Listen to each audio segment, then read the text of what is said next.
Ladies and gentlemen, podcasting since 2005. You're listening to Gamertag Radio. With your hosts, podcaster Hall of Famer Danny Pena, the always opinionated Parris Lilly, and from outside of the norm, Peter Toledo. This is Gamertag Radio.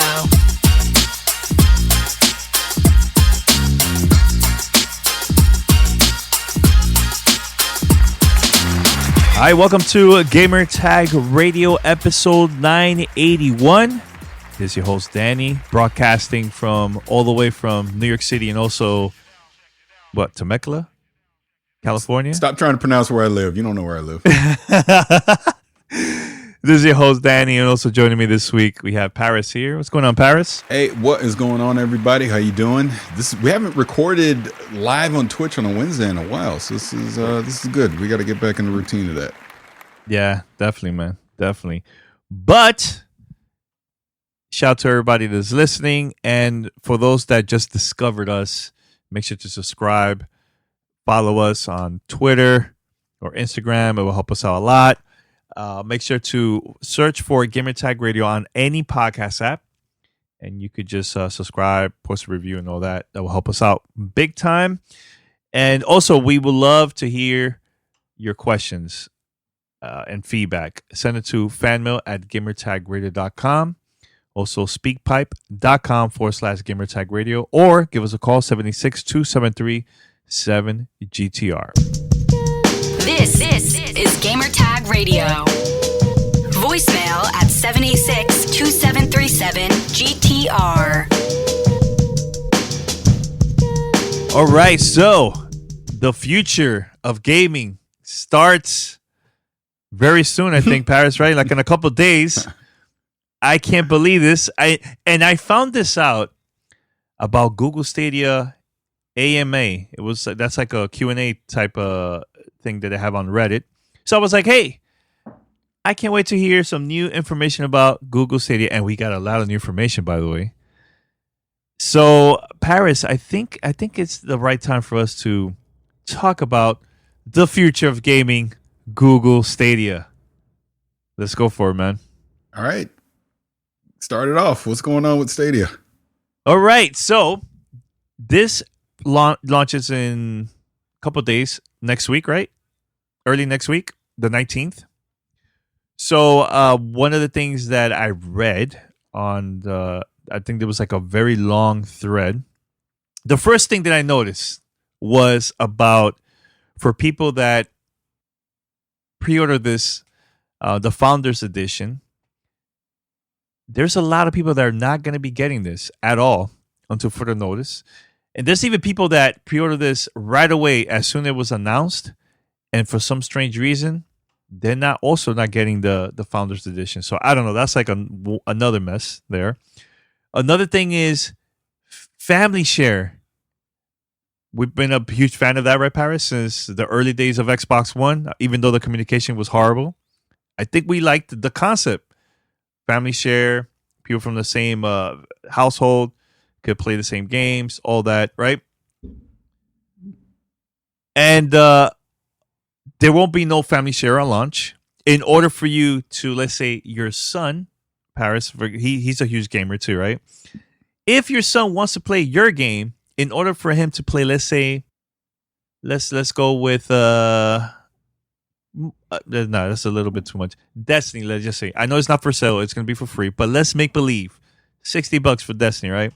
If he wants to play Destiny, your son have to buy the game, another game for $60. So that's $120 just to play the same game instead of family share. I don't know. There's a lot more stuff, Parris, but let's go from there, man. This is a huge mess. And this device and subscription service is coming out in a couple of days.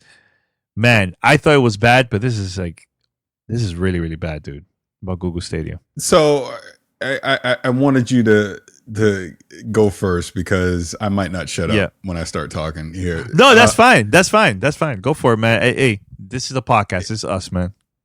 So good. Dude, it's and anyone that follows me on social media knows I've been talking about this a lot the past few weeks. Obviously, we talked about it on the last episode of the podcast, and it's just been a topic that's been going on for a while.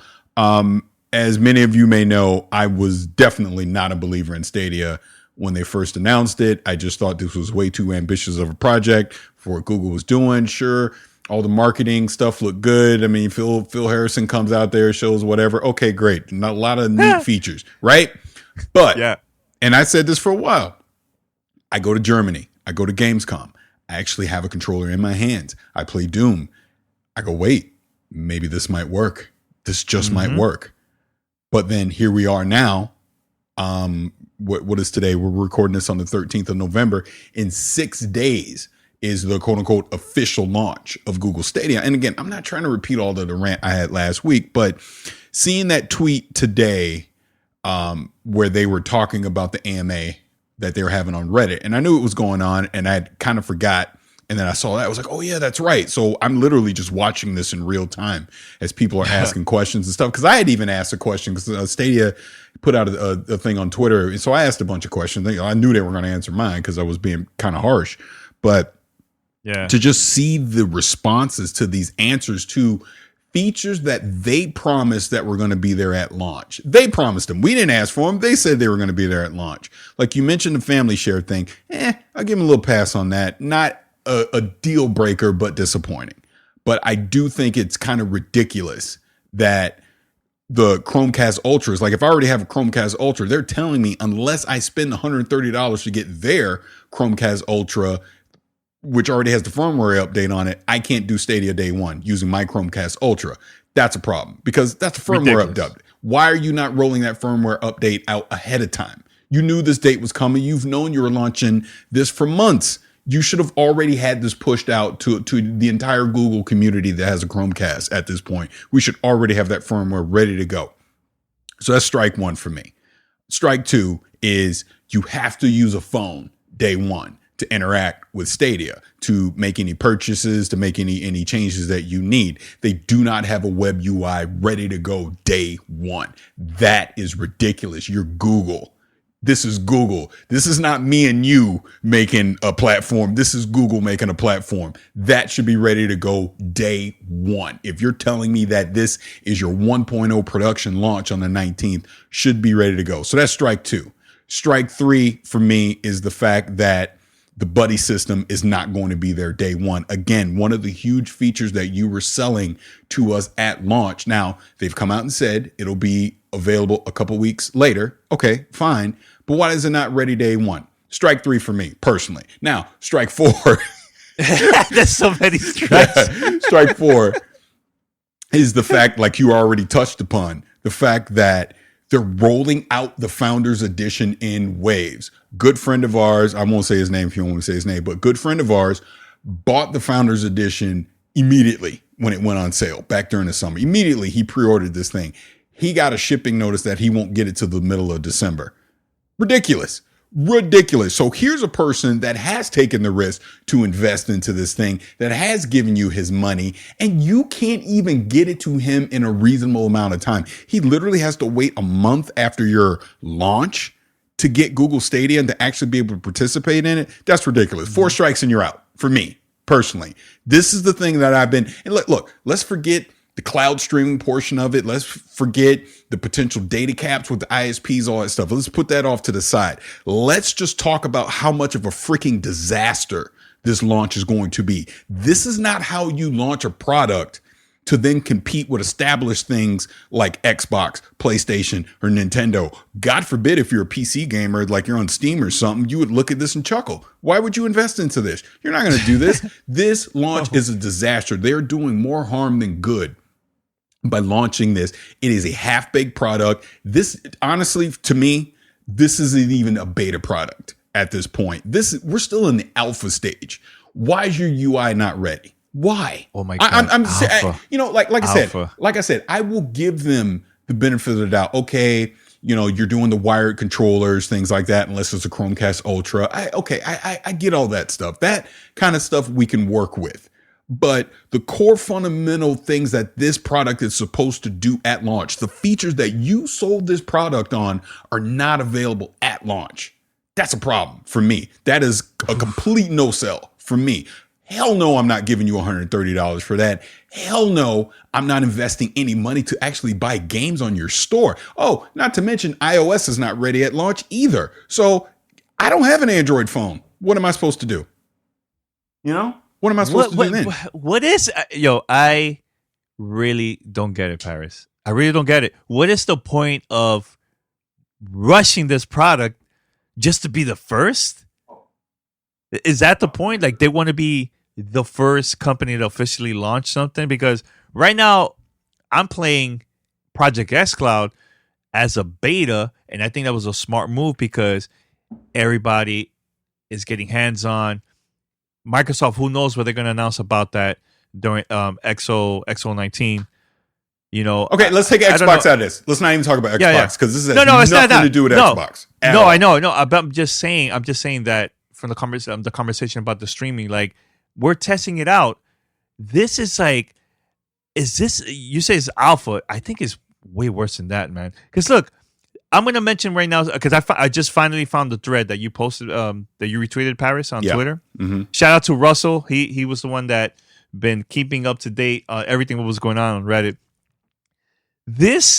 I read this. I couldn't believe this. He posted, and this is from the Reddit. He found this on Reddit. The Stadia team is doing a Reddit MAA right now and includes someone on the team offering to hand deliver kits in the Bay Area to make up for the shipping confusion. Have you ever heard of something like this, Parris? Again, from a company? This is not a 1.0 product. This is not a product that is ready for production. This is not a product that you roll out globally to the masses and try and sell people on, like, hey, come invest in this new thing that we're doing with this new technology where it's only cloud streaming. There was an article on Ars Technica where there's unnamed game developers even saying that they fear that the Google higher ups, and again, this is all rumor speculation, but I damn near halfway believe it, that they're like, screw it, just roll it out now because they want to prove a point that they know it's going to fail. And they're going to pull the rug on this thing. Look, all I got to say right this, DEF CON, Mass Effect Andromeda. There's no way in hell I would invest in this right now. No freaking way. There's no way I'm investing in something to where Google can't even have their store properly ready to go, have their UI ready to go, have all these features that they're promising. They're talking about, we're going to do a slow rollout of them. No, F that.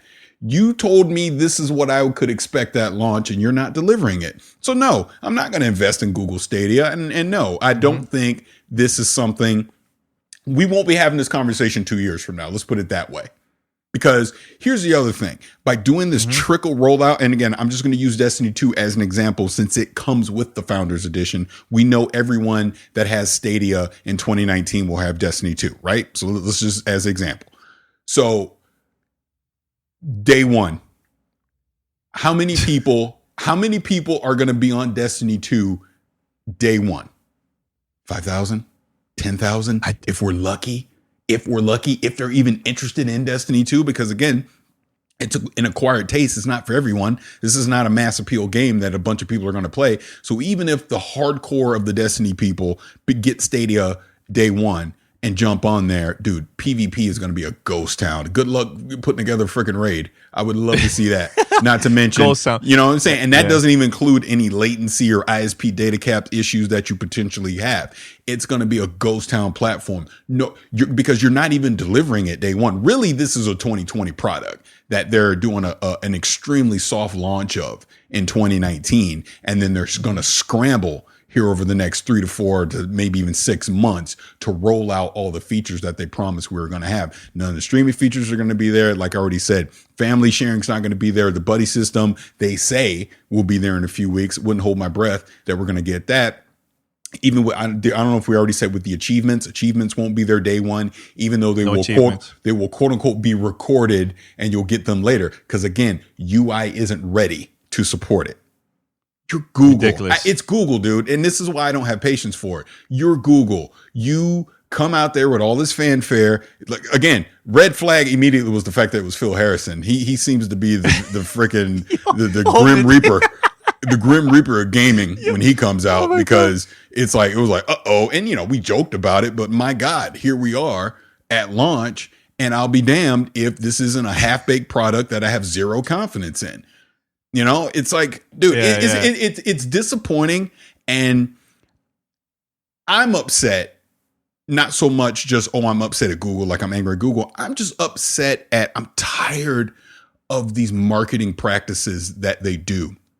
And it's not just gaming, it's in other mediums as well. But I'm so tired of the marketing that they give you the song and dance and they make all these freaking promises. They literally dupe people into giving them their money. And then once you give them their money, they give you a half-assed product at launch. And then they promise, they move on. We're going to fix it later. No, F that. Fix it day one. Deliver the product that you promised to me day one. Stadia is not going to be a product that I'm going to believe in because it's all half-baked promises. Could it miraculously turn around in 6 months? I guess. In a year? I guess. But guess what's going to happen a year from now? PlayStation 5, Xbox Scarlet, Cyberpunk, and all this stuff is going to be out. I'm already going to be playing on other platforms. I'm not going to give you my money to play on your platform. Not to mention, I guess I will bring Xbox into it now, but not to mention when Xbox rolls their out, are you even going to be able to compete with what they're doing? I don't know.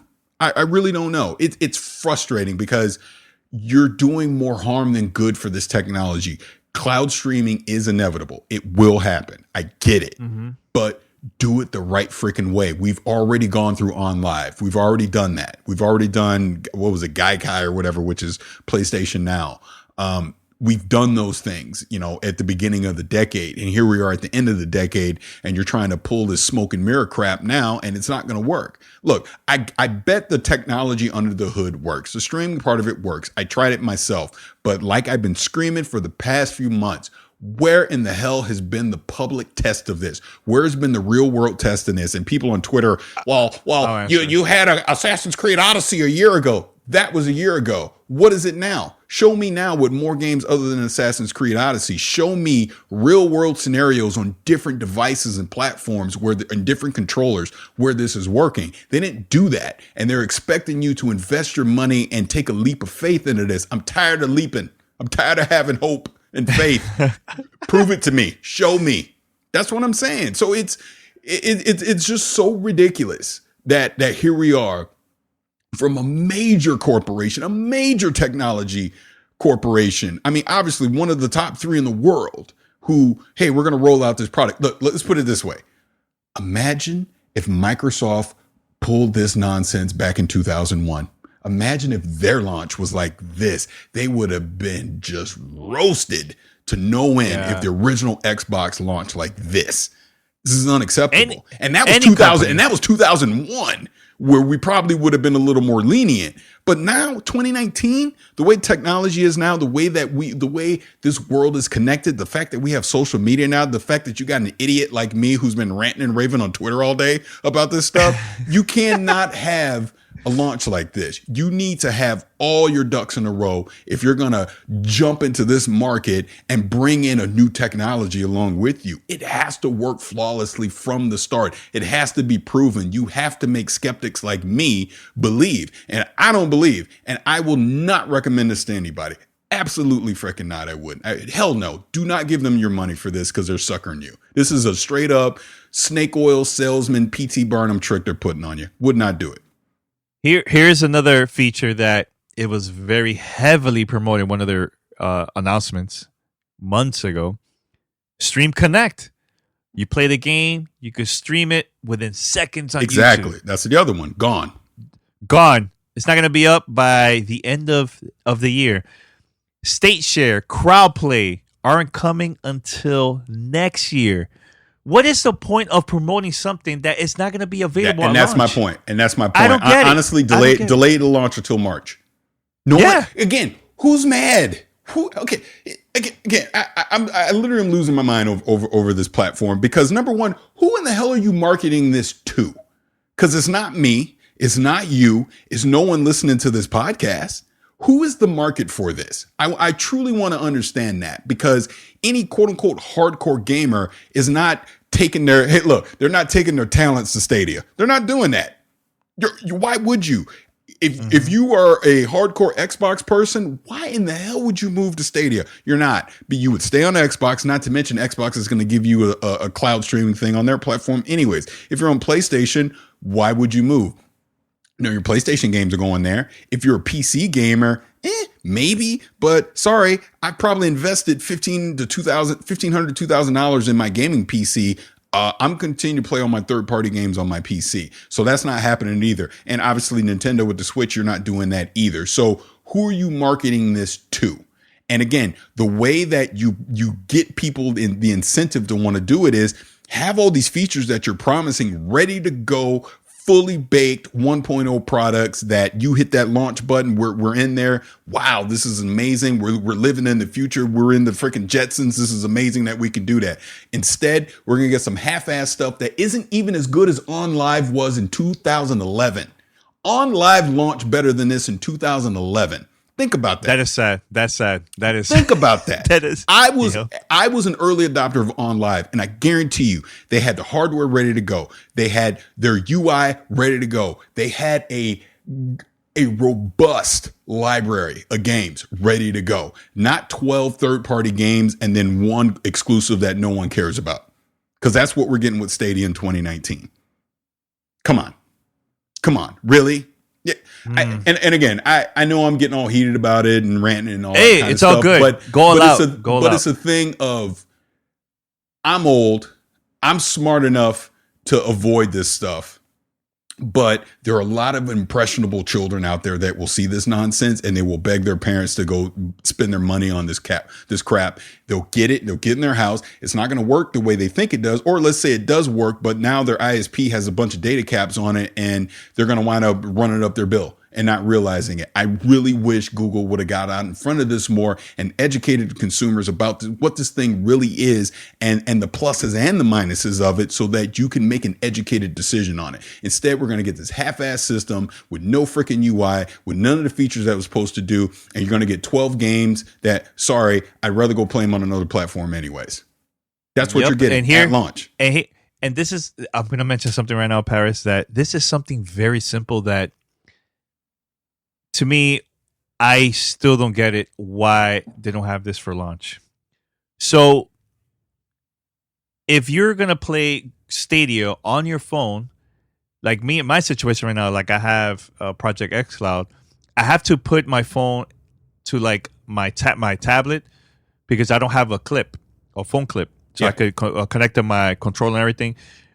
Like Stadia, Google doesn't even have one for launch. That's coming weeks from now.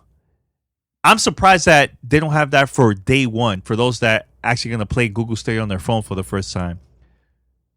So you're not gonna have that. That's launching weeks from now. That's a sign too that this is rush. This is super rush. It is absolutely rush. This is not ready for prime time. But see, and again, this is the frustrating part about it. That's okay. Because guess what? Nobody was asking for this. Okay? So it's okay if it's not ready right now. They still could have talked about it this summer and they could have said, we hope to have this rolled out to you at some point in 2020. There is not a person online or that was in the audience or whatever that would have balked. We'd have said, okay, show us. And they could have taken an entire calendar year to beta test this thing, to roll it out, do a road show, have a bunch of Vidocs and just fireside chats and whatever the hell else they wanted to do. And then when it was truly ready, launch it. Guarantee you to have a lot more buy-in that way. I know I keep going to UI, but to me, it's a big deal. Fully functional UI, fully functional other features, all these things that they promised could have been ready to go. Because again, that whole streaming thing, the whole YouTube thing, like where I could be a streamer and I'm playing a game and I could pull someone in, one of my subscribers into the game and we're playing multiplayer and all that kind of stuff. That's freaking cool. I want to see that. But how about not launch this thing until you're actually ready to do it? Exactly. You know what I mean? Not to mention, like I said, the one scenario, the one thing I'm telling you would have bought them so much goodwill. And again, I'll use Destiny 2 as an example because, hey, I love to play the game anyways, right? But here's the example they could have done. They could have taken someone like Datto, True Vanguard, Kakis, MTash. They could have taken all these known people in the Destiny community, right? Station them around globally, around the country, around the world, whatever it is you want to do. We're not all in the same room. They're putting people in different locations behind different ISPs. Let them go do a raid. Let them do a raid and stream it or play multiplayer matches or whatever the case you want to do. Prove that it works. Show it, stream it, let the world see it. Now you got some of the top content creators that are actually using it. They're going to give their feedback to their communities. They're going to talk about it on social media, and you build the goodwill towards it. That's what they should have been doing right now. But instead, no, we're going to half-ass roll it out. We're going to not let anyone see it except at a couple trade shows in a controlled environment. And then we just expect it to work. And by the way, we're not going to give you any real games of relevance anyways. But go ahead and invest. I remember this now. When Google announced Google Stadia months ago, the day of the announcement, during a press conference, they even had a content creator, a YouTuber on stage talking about how cool this streaming thing is for YouTubers and content creators, because now you could play these games, you could get all your viewers, your community to join and play with you, and you could do this within seconds. Yes. And what was the point of hyping that feature so much, that even getting a well-known YouTuber to present that on stage to promote Google Stadia? What was the point? I'm going to tell you why. I'm going to tell you why, and I'm going to be blunt about it too, because they don't know. They don't know what they're doing. They don't know what they're doing. And I hate to say that, and I'm not trying to disparage anyone, because we know some folks that work over there. This is nothing personal against them, but whatever their senior leadership is over there for Stadia, they don't know what the hell they're doing. Their planning is piss poor. It is, because I'm telling you right now, I would not launch if I was in charge of Stadia. There's no way in hell I'm launching it in this state. I would get in front of a camera. I would talk to the community. And I was like, we're delaying this because when we want to deliver this to you, we want to do it the right way. This is not the right way. I don't want Polygon to write an article, or PC Gamer to write an article saying negative things about the platform that I'm trying to launch in less than a week, because that's what's happening right now. I don't want an idiot like Paris Lilly on Twitter talking trash about my platform before I launch it. You see what I'm saying? Because you're right. You know what I mean? You know what I would want? I would want the way I talk about Cyberpunk is the way I want people to talk about Stadia. I would want to talk about Stadia that way, where I'm just singing its praise, like, oh my God, I can't wait till it comes out. It's going to be so amazing, blah, blah, blah, blah, blah.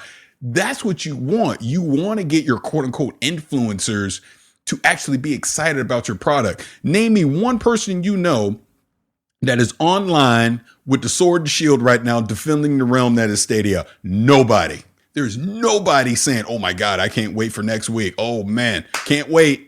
Be there day one. Come in my stream. We're going to be doing Stadia. You don't see anybody doing that because it's not ready. It's so half baked. Again, this is not a beta. It's not. This is a freaking alpha. It's an alpha. And this is where us as consumers, don't give them a pass on this. None of these publishers or developers, if they try to give you some BS, let them know. And that's what this is. They're trying to give you some BS, and they're basically stealing your money. I'm telling you right now, if you gave them $130, they just stole money from you, because all you're really getting is a controller that you don't need, because you should be able to use your current DualShock 4, your Xbox controller, or a Chromecast Ultra, which it ain't $130. I know that. You should be able to use your own. The way Stadia works, the whole point is you should be able to use your existing stuff. And I get there's the Founders Edition. It's supposed to be cool and all that. I get it. But even take the Founders Edition out, they don't have enough stuff ready for the average consumer to jump in and play it anyway. So I'm telling you right now, the population of this platform is going to be minuscule for months before you see any real world people, before people like me could just jump on the free tier with my own stuff. And then that's where they're expecting me to actually spend $60 on a game. I'm not doing that. Who's going to do that? Seriously. Send us your feedback or questions. Give us a call at 786-273-7GTR. Email us at fanmail@gamertagradio.com or leave a message on speakpipe.com/gamertagradio.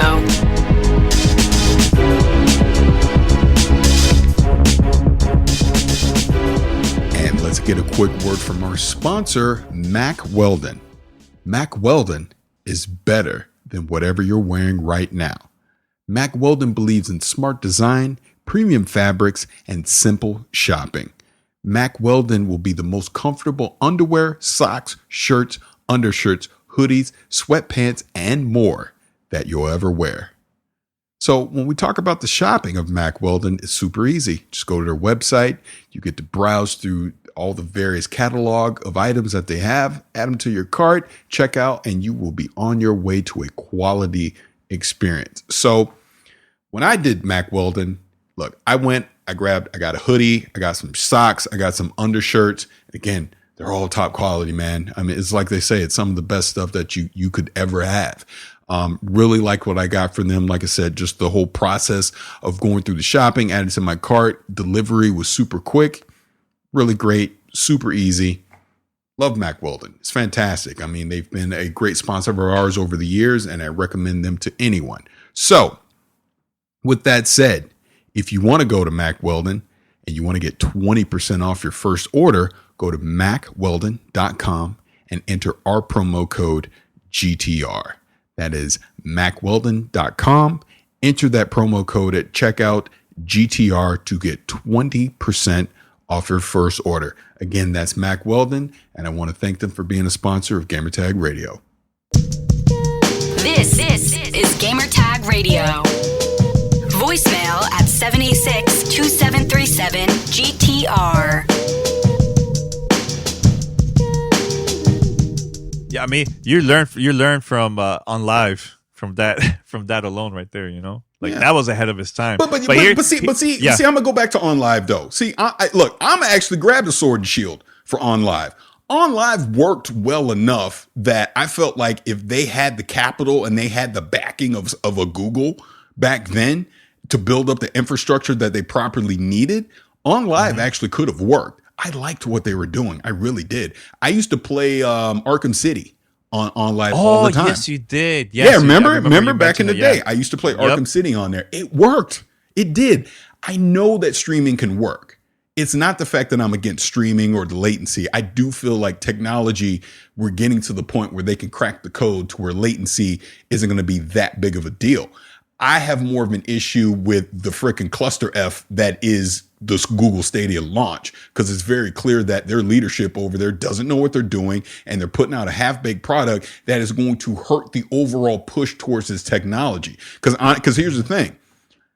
I guarantee you Microsoft doesn't do this, right? With xCloud. But if Stadia drops the ball this bad, it gives xCloud a bad reputation too. It gives PlayStation Now a bad reputation too. It gives the EA cloud streaming a bad reputation. It gives whatever Steam's going to do a bad reputation. They're going to go, oh, well, look how Google dropped the ball. Are you guys going to do it too? So now those companies got to work extra hard with their marketing and their messaging to overcome this cluster that freaking Google's about to give us. Sorry, I feel that strongly about it, because it's like, I'm tired of these companies trying to sell us snake oil, because that's what this is. You know what I hope? This is what I hope, Danny. I hope. What's up? And I'm an idiot anyways, but I hope I look like a bigger idiot like in January or February, where everything's working and Stadia's great, and the people are going to be coming at me on Twitter with middle fingers and angry emojis going, you're a moron, you were wrong. But I don't think I'm going to be. I think this is Mass Effect Andromeda 2. That's what I think this is. And I was watching a video interview that I can't remember exactly the website, but they were interviewing people that worked on Google Stadia, and they asked, "Hey, so how long you guys been working on this?" Guess what year they've been working on this, Parris? Can you just guess? 2 years. Since 2013. So basically the end of On Live. So yeah. So after On Live died, they basically started doing their own thing. Yep. And they even gave props to On Live. Like, hey, On Live was the one that started. Oh, that was IGN first. I know what you watched. That was IGN first, because I think I saw the same thing. No, it was another. It wasn't IGN. It was another. It's another website. Yeah. But I think they asked the same questions. But I haven't watched the IGN one. Only I saw a portion of it. But yeah, that's crazy. And you know what? I even contacted Google Stadia multiple times to see if we could have them on the show, if we could, review the product. Because I'm thinking, oh man, there's gonna be YouTubers, press is getting this early. So I'm like, we always do that. Either Parris and I, we always contact a company. Hey, can we review the product? Yes or no. Sometimes we get it. They send it early because this is a big, huge product for Google. This is the first time that they're actually getting involved into gaming like this. Hello, they even got Jade Raymond for now to start working on first-party games for Google. So they're investing a lot of money into this. So I'm like, man, I think they're going to have everything ready. And now when I'm seeing all this stuff and crickets from them and everything, and Parris, I know you've been tweeting like crazy, adding Google Stadia, crickets, no replies, nothing. It's like, what is going on? Do you know why I do that? You know why I do that? You know why I add Google Stadia? I think I have an idea, but go ahead. You can say. Well, because I was in a Twitter conversation. I forget who it was, but we were talking something about Destiny. It was Destiny people. And Google Stadia decided to slide up in the convo and say something. So I was like, "Oh yeah, well how about when we going to see that hands-on gameplay video? Where's that at?" Crickets. They got out. So I was like, "Oh, so you are paying attention to what people are saying. You do respond to people. And look, who am I? I'm nobody. You ain't got to necessarily respond to me, but no. I know I'm not the only one that's asking these questions." And that AMA, honestly, shouldn't have done AMA. AMA did more harm than good, in my opinion, because you just made it look worse than what we thought it was.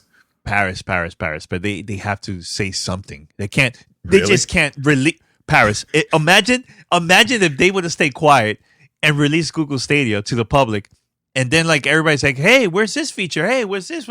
I think that's even worse too, man. I mean, I don't know. I don't disagree. You're right. I agree, but I'm just saying, if you knew this was the answers, then maybe you should just say nothing at all and just take the heat later. Because I mean, look, breaking the fourth wall. We got people in the Twitch chat right now saying, "Yeah, they're going to cancel their subscription." And look. Let me be clear about something, because I talk a lot. Don't listen to me. If you want to get Stadia and you believe in it, please go do it. Don't listen to me, because I'm just angry all the time. And what do I know? I'm just telling you what I would do. I wouldn't get it personally, but that's just me, because there are way better options out there than investing in a half-baked technology and a half-baked service that's not ready for prime time. That's what I see with this. You know what I see? I see Phil, I keep wanting to say Phil Spencer, but Phil Harrison coming up there. Hey, two different people. I know. Going up there, giving us with the bright lights and the glitz, the sales pitch.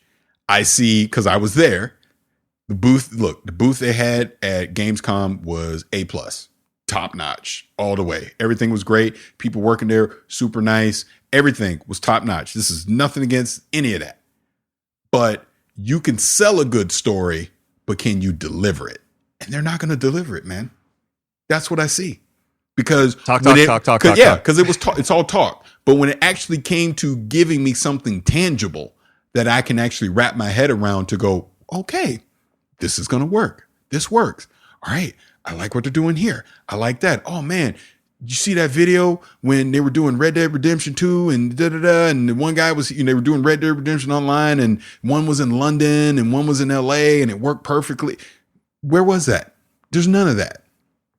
That's how you sell a technology like this. It just is. Dude, let me put it this way. You specifically did more to sell Project X Cloud in a week than what Google Stadia has done in 6 months. And that's that is the God honest truth. You literally have gone on streams. You were on Cheddar real time over a cell connection, I think it was, right?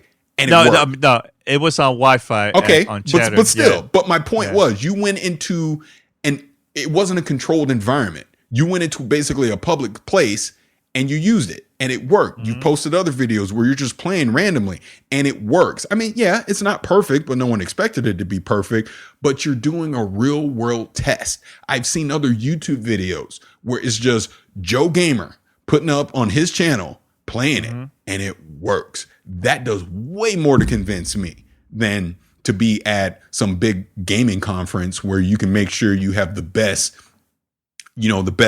connection possible. The server might literally be right around the curtain, that you're connecting to, but what you were doing was a real world test.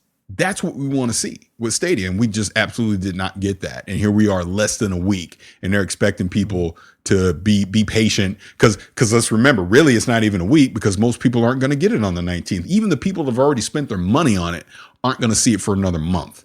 That's ridiculous. I have a theory about that. But before I mention about my theory about that situation, it is disappointing because Parris, I remember I was not a believer on gaming streaming like that, playing games like that without the physical disc or the digital, just strictly streaming. I was not a believer, man. I played Assassin's Creed using this Google Project Stream. I can't remember exactly what I think that's what it was called. Project Stream. I think it was. Project Stream. Yeah. And I talked about it for 20 to 30 minutes on the podcast late last year, saying I'm a believer. It completely changed my mind. It was a great experience. Everything. It is disappointing seeing this, man, for somebody that actually got some hands-on. By luck, I got into the beta to try this out late last year. And now look at this, man. Like, I feel like they achieved a lot of good things and they rushed it all the way through.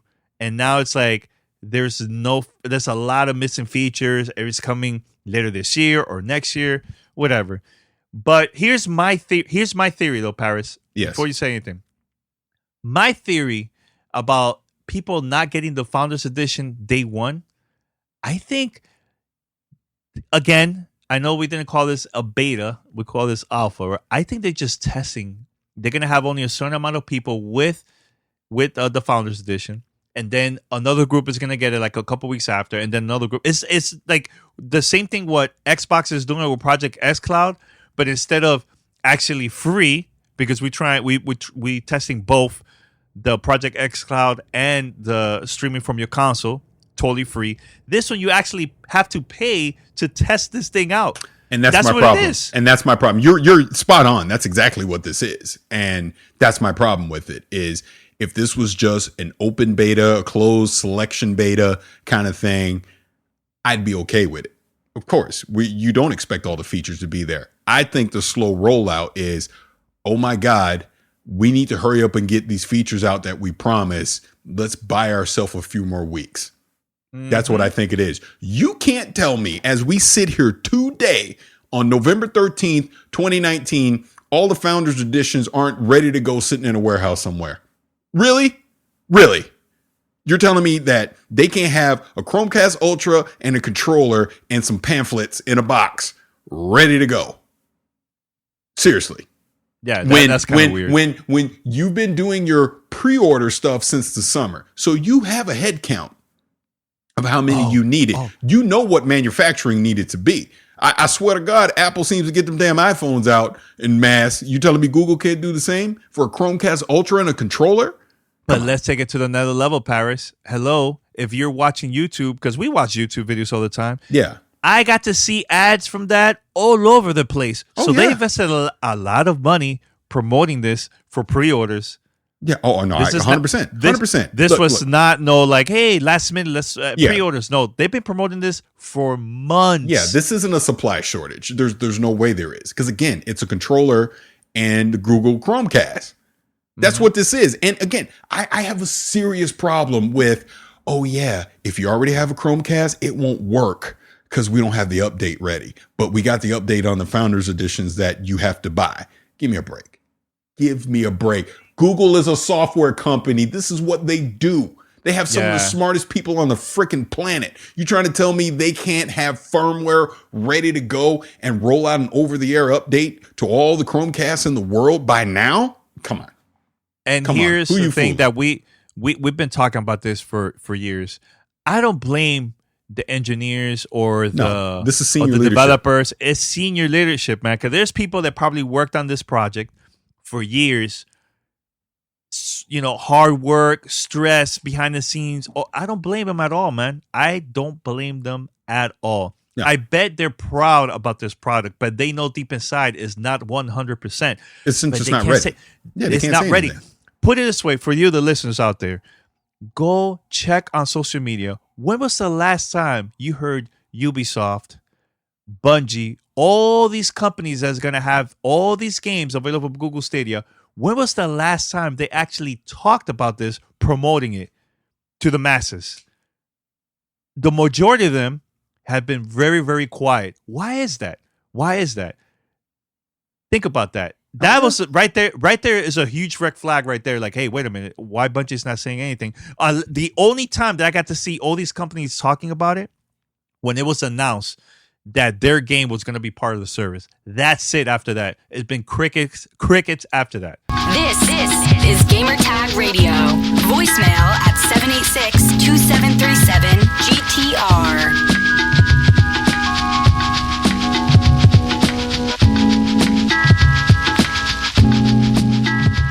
GTR listeners, support for Gamertag Radio comes from Manscaped, who is the best in men's below-the-belt grooming. Manscaped offers precision-engineered tools for your family jewels. Again, you guys know how much we love Manscaped. Parris been talking about it. I've been talking about it. You, the listener, have to take care of yourself, man. You can't just be sitting down playing games all day, and that's it. You have to shave, keep yourself clean and nice, comfortable, especially if you're going to be walking around, doing workouts, everything like that. You know, got to take care of yourself, man. Manscaped is forever changing the grooming game with their Perfect Package 2.0. That's the one that I have.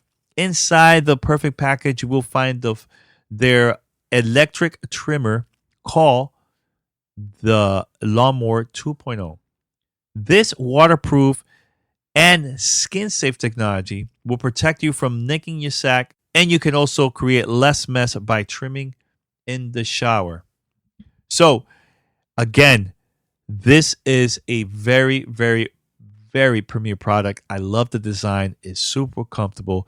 Battery life on my the Lawnmower 2.0 lasts a very, very long time. I'm always charging it, taking it with me every time I travel, and I just love it. It's something that I highly recommend for you, the listener, that supports GTR. And not only that, we even had a Gamertag Radio listener that tweeted me on Twitter that said, "Hey, Danny, I used this code. I'm taking advantage of this. I ordered Manscaped." I'm like, oh, man. So you're there listening. You want to save some money? Want to try it out? Because I highly recommend it. And you guys know I do not recommend stuff that is not good.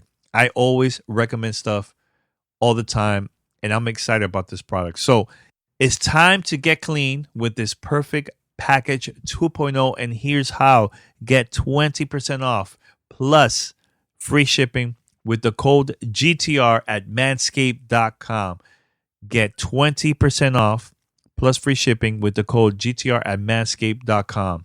Always use the right tools for the job. That manscaped.com. Use promo code GTR. You're listening to Gamertag Radio.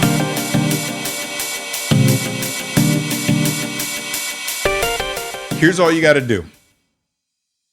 And again, I have to use Destiny because Destiny is literally the game that's packed in with it. No, seriously. Yeah. Seriously. No, you're right. You're right. Destiny's packed in with the Founders Edition. Yeah.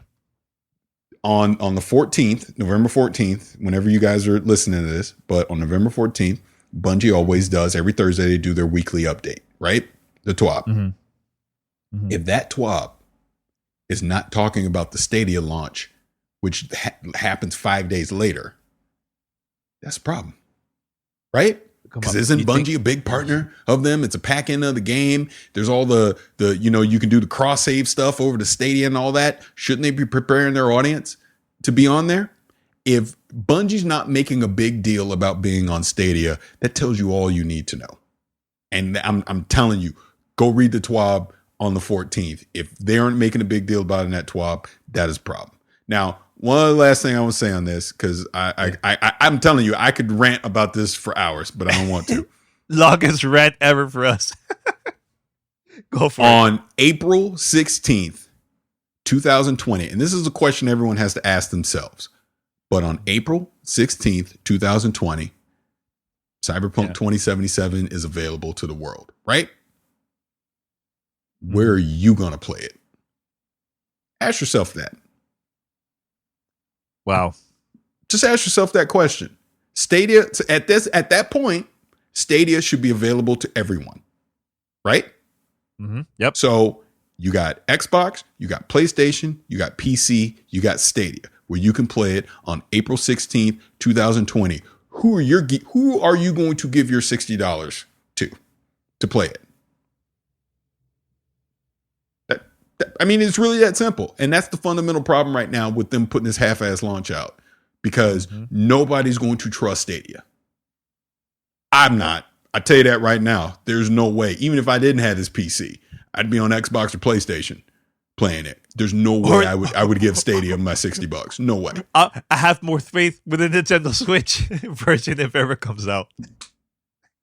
Believe it or not. Yeah. After playing The Witcher, I'm confident that Cyberpunk 2077 will be great for the Switch. Yeah. Yeah. And look. I'm not mad at any of these publishers or developers. Like Red Dead's going to be there. Obviously, Destiny's going to be there. Cyberpunk's going to be on there. You know, Ubisoft is putting a lot of their games on there. Of course, they're going to do that, because I guarantee you, Google has given them a financial incentive to, hey, put your stuff on our platform. Makes sense. I'm telling you, Google went to Bungie and they showed them the bag. Bungie grabbed that bag and they just ran. They ran for the hills. They were like, okay, gone. Yeah, we're independent now. We'll take it. Because why wouldn't you? But I don't blame him. But dude, I'm just telling you right now, it's very disappointing to see that AMA. I was really hoping that AMA was going to make me look like a moron, even though a bigger moron than I already am, but make me look like a moron and go, oh, wow, okay, they got their stuff together. Okay, they got it. Because perfect example, Gears 5. Yeah. What was I doing all summer? Where's campaign? Why aren't we seeing a campaign? What's going on with the campaign? Why don't we have the campaign? Oh my God, what are they hiding? Oh, I don't know. I'm getting concerned. And then it was like, oh, this campaign's really dope. Yep. Oh, they prove you wrong. Oh, yeah. I see why y'all kept it so close to the vest, because you didn't want to give up what you was doing. Okay, I'm wrong, and I fully admit when I'm wrong. I hope that happens. I don't think it will, but I hope that happens again. That's all I'm saying. And look, man, if there's anybody from Google Stadia, the team that's listening, hey, we're ranting right now, but honestly, we would love to talk to you guys. Talk. Yeah. And let's be clear about something. I'm a loudmouth. I get it.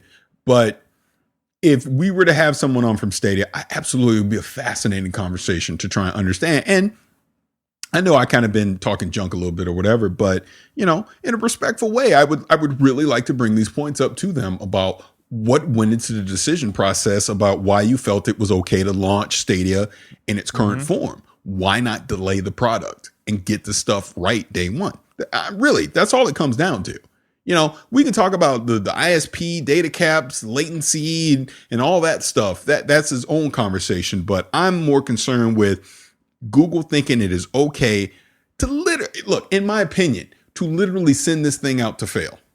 Because that's what they're doing. Yeah. And this is a perfect example. I'm going to take it back to 2013. Parris was very vocal about Xbox.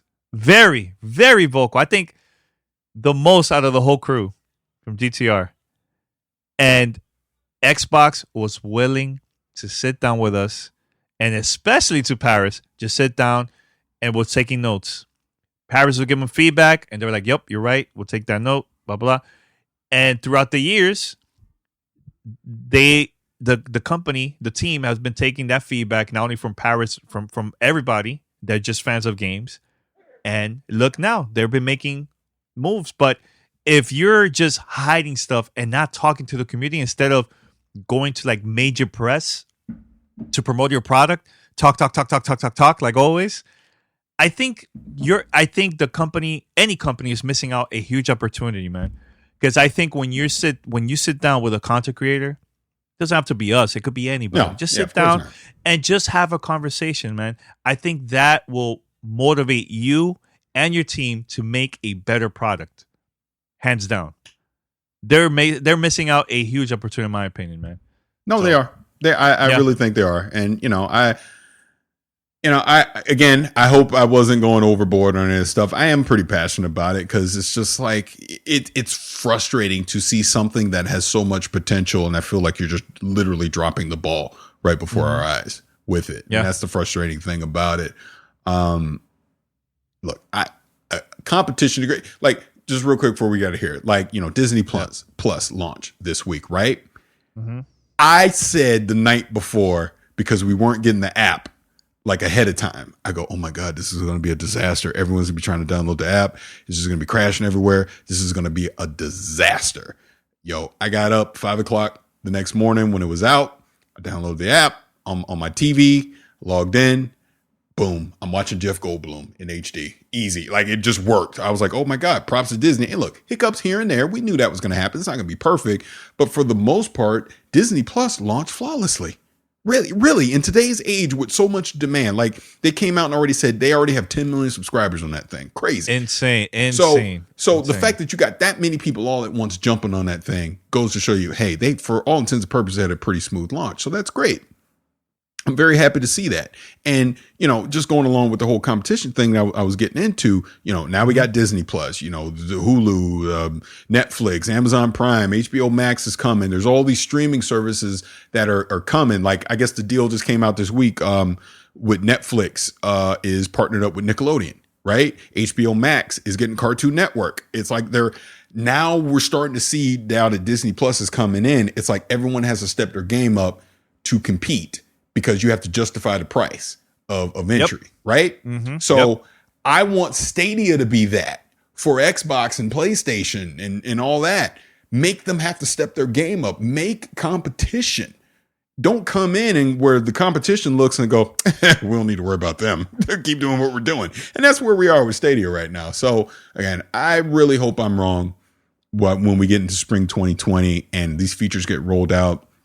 And it's working great, and people are loving it, and they're investing into it. And I'm getting a bunch of snarky tweets, and I got to start muting and blocking people because I'm sick of hearing it. Right? That's what I want. I hope I'm wrong. I just hope I'm wrong. I really do. But right now, it's not looking good. Well, all right, man. So I think, man, wow, that was the longest rant we ever had, I think. I know. We didn't talk about anything else. It was just Google Stadia for the whole episode. And look, man, we're just passionate, man. Passionate about gaming, man, So I just, before we wrap it up, the thing that I hate the most is companies taking advantage of consumers by gassing everybody up. Then they pre-order and they were like, well, it's not available yet, but hey, it's coming next year. Like, I really don't like that, man. So the whole point about this is don't pre-order. I don't care if it's Xbox, PlayStation, Nintendo. Don't pre-order until you feel like, okay, the message is good. Okay, this is looking really good. Do your research and then pre-order. I think that's the mistake that we're doing, Parris. We get so hyped and we just put the money down and that's it. It's good to do your research. Have that company has a great track record. When it comes to like when you're pre-ordering stuff, is everything available there on day one or what? Do your research. Yeah, it really comes down to if you have trust and faith in a company and all that, you want to pre-order, absolutely go do it. We're not telling you not to do it because look, I give blind loyalty to freaking Bungie and like CD Projekt Red, so I'm a hypocrite when it comes to that stuff. I get it. If you're passionate and love a particular developer, product, or game or something, you're going to have faith in it. I just say with this, because we just don't know, tread lightly. That's all. Do your research. Make sure you understand what you're getting yourself into before you invest your money into it. Because at the end of the day, that's what it all comes down to. This is your money. You vote with your wallet on what you want to do. My opinion does not matter. Danny's opinion does not matter. It's all about what the hell you want to do. Because I guarantee you, next week, I will have people tweeting at me telling me how much they love Stadia. And there's nothing wrong with that. Oh, yeah. I can see that. And that's the point I'm trying to make. Everyone is entitled to their opinion and to like what the hell they want to like. And if it's worth to you and your money, knock yourself out. Do it. I will applaud it and be very happy for you. I'm just giving you my point of view on it and telling you what I see because look, we've been doing this for 15 years now. So we've seen the roller coaster. We know how this stuff works. And I'm just telling you right now, my spidey sense is off the charts right now going, uh-oh. That's all I'm saying. That's all I'm saying. Yeah. Speaking of Spidey, I'm probably going to watch some animated Spider-Man on Disney Plus after this. Probably gonna do that. So Nice. all right. So Parris is not gonna be here on the next episode, so I have something planned for it because I plan to record some stuff on Friday and release it on Monday. So there's no live stream for those are going to be on Twitch. There's no live stream, so stay tuned. But send your questions, send fan mail questions because I would like to do also a fan mail episode, strictly fan mail. So the more questions you send us, we're going to use that for future episodes. So make that happen. All right. Anything else, Parris, before we wrap this up, man? Really looking forward to Jedi Fallen Order, which drops this Friday. I will be out of pocket, so I really probably won't even get hands on with it until probably like next Monday or so. Ooh, so okay. Yeah. Okay. Don't worry, we'll definitely talk about it in a future episode of Gamer Tag Radio. After watching the Mandalorian, now I'm even more excited for the Jedi Fallen Order. Oh, let's say this real quick on record on this podcast, so even people listen to it, we won't just do an after show or anything. But yeah, the Mandalorian for me, watching that first episode, just one episode. I mean, things could change, but this is the kind of storytelling Star Wars needs. This is the medium that Star Wars needs to do their storytelling for the near future. Look, episode 9. I know they're going to take a mini break until 2022. Tell stories on Disney Plus. Mandalorian, I know that Rogue One show's coming, stuff like that. I was really digging this because I think the long form storytelling, you really get to know the characters, their backstory. There's other side characters that you get to know better. Is way better than just doing a 2.5-hour movie for Star Wars with a universe this big. That's how much I love that episode of The Mandalorian. It's fantastic. It's really good and it's really dark, which I love. Yep. Love it. Yep. So I know the new episode is episode 2. It comes out Friday. And here's something for us to think about if you have Disney Plus. The last 2 episodes, there's going to be a gap of 9 days. And between those 9 days, that's when the new movie is coming out, the new Star Wars movie. So my theory is there's probably something in between those 2 episodes that is like a huge spoiler that is going to be part of the new Star Wars, in my opinion. Parris, do you agree or not? No, I agree. You agree? Okay. Yeah. All right. Just want to say that very quick. All right, everybody. So head over to gamertagradio.com. Post your comments and feedback. Listen to our past episodes. Remember, fan mail questions, send it to us. Even if you're a long-time listener, first-time caller, or first time sending an email, make that happen. We'll definitely want to play that. And I know Keon and a bunch of the people always, Caleb, everybody's always sending us questions. Keep it up. We love that so much because I would like to do an all fan episode. So also in the future, I was thinking about this, Parris. Let me know if you like this idea. In the future, for our Game of the Year episode, I would like the listeners to start sending their number 1, not 5, but only 1 for you, your favorite game of the year. Send it, and that will be part of our last episode of 2019, which is happening sometime next month. All right. So thank you for listening. Until next time, we are out. Peace. Thanks for listening to Gamertag Radio. Be sure to like us on Facebook and follow us on Twitter.